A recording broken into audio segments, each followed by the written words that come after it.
আজ আমি পিকের ছাদের উপরে ল্যান্ড করতেছি কারণ এখান থেকে আমি পেট ভরে কিল করবো। তাই জন্য আমার এডিটিং দোস্তকে নিচে পাঠিয়ে দিয়েছি এন্ড আমি একটু এদিকে এসে এডিটিং করে নিচে চলে গেছি। এখান থেকে একটা 6 ইঞ্চি গ্যাসলাইট পেয়ে গেছি আর একটা কোবরা ম্যাক্স এমপি40 নিয়ে ঘরের ভিতরে ঢুকতে এখানে দিকে একটা এনিমি ঘোরাফেরা করতেছে। ছেলেটাকে 6 ইঞ্চি শটগান দিয়ে দুইটা বাড়ি দিতে ডাউন হয়ে গেছে। এটাকে লোড বক্স তৈরি করে এখানে একটা বেড়া দিয়ে এডব্লিউএম এর বউ স্নাইপারের ছেলেকে আমার হাতে নিয়ে নেই। হাতে নিয়ে রাজমহলের আরেকটা কক্ষে ঢুকতে এখানে দিকে একটা ছেলে বসে বসে আগু করতেছে। আমি আবার সাথে সাথে একটা বাড়ি দিয়ে ঘোরা বানিয়ে দিই। ঘোরা বানাতে একটা ছেলে আমাকে ডাবল ভেক্টর দিয়ে চাপ দিয়ে আমি আবার এডিটিং করে উপরে চলে যাই।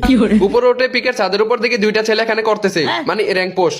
একটা খালি হাতে রাশ দিতে আমার হাতে থাকা শটগান দিয়ে দুইটা কানে গেলে থাপ্পড় দিয়ে দিই। ওর ভাইটাকে আবার চাপ দিয়ে ওর দুইটা বিচি মাপ দিয়ে পুরো বংশকে শেষ করে দিই। দাঁড়ান তা আবারও কারো আছে নিয়ে যাই। আমি এই ওয়ালের উপর বসে থাকতে এখানে দেখে একটা ছেলে বাজার করতে চলে আসে। স্ন্যাপার দিয়ে স্কুপ করে মাথা বাড়িয়ে দিয়ে লোডিং নিতে নিতে ডাউনলোড হয়ে যায়। 1 বছর পর দোকান থেকে আমি একটা টাইম টেবিলের মেশিন কিনে আনি এবং টাইম টেবিল করে পিকের একেবারে উঁচু স্থান উঠে যাই। আমার থেকে 200 কিলোমিটার দূরে একটা ছেলে গাছের পিছনে বসে বসে মরতেছিল বাট আমি ওকে মরতে দেই নাই।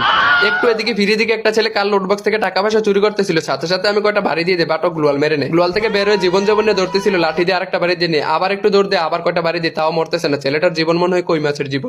ছেলেটাকে শেষমেশ মারার জন্য একটা গোড়ার ডিম ছড়ে মারে এবং এটা গিয়ে ওকে মেরে দেবে।